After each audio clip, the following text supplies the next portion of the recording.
Hey guys, and welcome back to this channel. In this video, I'll be showing you guys how you can actually obtain the Sunburn Blush and the Sunburned Skin in Heartopia.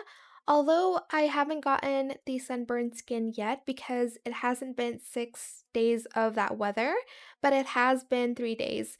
So as you can see, the weather is scorching hot, and this is where you are going to basically tan in these spots on the floor.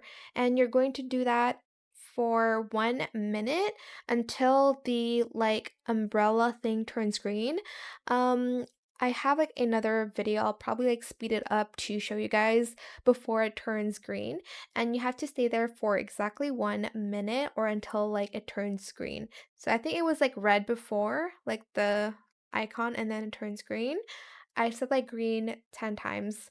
But basically, you'll need to do that 1 minute for 3 days for the Sunburn Blush and then 6 days for the Sunburn Skin. So again, 1 minute each of the weather.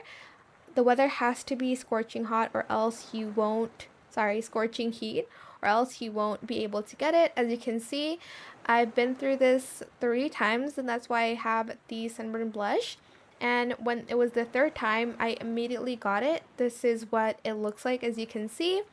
And then when I went back to my house and opened the mirror thing, I already have the Sunburn Blush in my makeup section. So yeah, basically you do have to do it in a span of days. You just have to wait for the weather to be scorching heat again for you to be able to take the sand bath to get the cosmetic.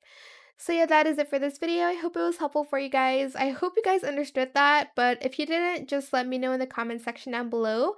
I'll try my best to answer all of your questions, but yeah, that is it. Don't forget to like, comment, share, and also subscribe to this channel. If you found this video helpful, please click the thanks button as well.